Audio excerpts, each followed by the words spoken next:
Hello दोस्तों, आज हम बात करने वाले हैं आर्टिकल 25 के बारे में, जो देते हैं हमें फ्रीडम ऑफ कॉन्साइंस और रिलीजन के बेसिक राइट्स। तो चलिए शुरू करते हैं और समझते हैं यह आर्टिकल सिंपल और क्लियर तरीके से। वेलकम टू लॉ बटी, जहां लॉ होता है इजी, एंगेजिंग और अंडरस्टैंडेबल। आर्टिकल 25 का क्लॉज 1 जो है वो कहता है कि हर इंसान को अपने धर्म के प्रति मन की आज़ादी होती है, यानी कि फ्रीडम ऑफ कॉन्साइंस।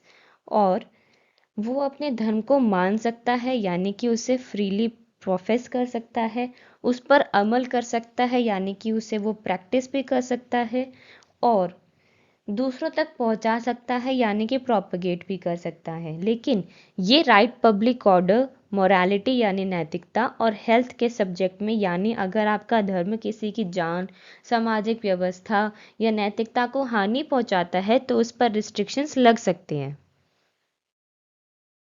देन हमारे पास आर्टिकल 25 का क्लॉज 2, जो कि कहता है कि इस क्लॉज का मतलब है कि 25 का फ्रीडम एब्सोल्यूट नहीं है। स्टेट कुछ सिचुएशंस में लॉ बना सकता है, जैसे कि आर्टिकल 25 का क्लॉज 2 का अगर हम सब क्लॉज ए पढ़े तो वो कहता है कि अगर कोई धार्मिक क्रिया यानी कि रिलीजियस प्रैक्टिस के साथ इकोनॉमिक, फाइनेंशियल, पॉलिटिकल या फिर सेक्युलर एक्टिविटी जुड़ी हो तो उसको रेगुलेट या रिस्ट्रिक्ट किया जा सकता है, जैसे कि रिलीजियस रैलीज के लिए परमिशन लेना। ठीक है। देन हमारे पास है सब क्लॉज बी। वो कहता है कि स्टेट सोशल रिफॉर्म के लिए भी लॉ बना सकता है, जैसे हिंदू पब्लिक टेम्पल्स सभी जातियों यानी कि कास्ट के लोगों के लिए खुले हों, चाहे वो शेड्यूल्ड कास्ट हो या कोई और हो। फॉर एग्जाम्पल दलित को मंदिर में एंट्री देना इंश्योर करना। ठीक है। अब हम इससे रिलेटेड कुछ बहुत ही ज़्यादा इम्पॉर्टेंट केस लॉज डिस्कस कर लेते हैं, जिसमें हमारे पास सबसे पहला हमारा केस लॉ है वैष्णो देवी श्राइन बोर्ड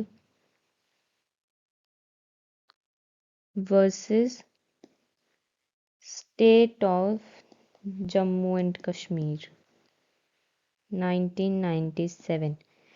इस केस में वैष्णो देवी श्राइन एक्ट 1988 को चैलेंज किया गया था। यह एक्ट टेम्पल की बेहतर गवर्नेंस और मैनेजमेंट के लिए बनाया गया था।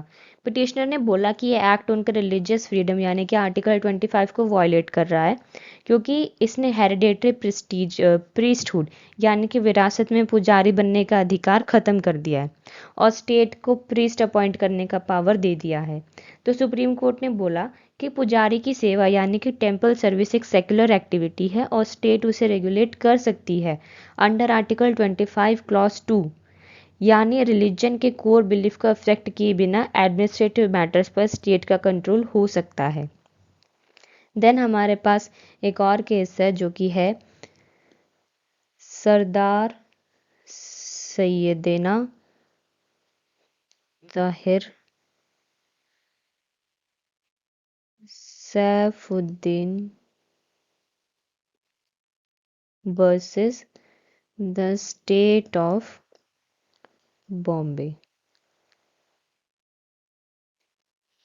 इस केस में बात हुई थी रिलीजियस डिनोमिनेशन के राइट्स की, यानी कि क्या एक कम्युनिटी अपने धर्म के महत्वपूर्ण प्रैक्टिसेस खुद डिसाइड कर सकती है।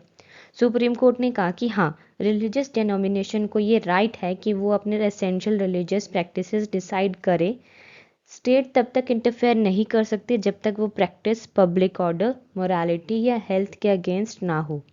अब की पॉइंट ये है कि फेथ और बिलीफ पर स्टेट का कंट्रोल नहीं हो सकता, लेकिन अगर कोई रिलीजियस प्रैक्टिस इमोरल या इलीगल हो तो स्टेट उस पर रिस्ट्रिक्शंस लगा सकती है।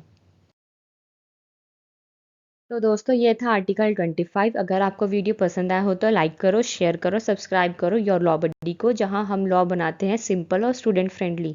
मिलते हैं नेक्स्ट वीडियो में एक और नए आर्टिकल के साथ। तब तक के लिए जय हिंद, जय भारत।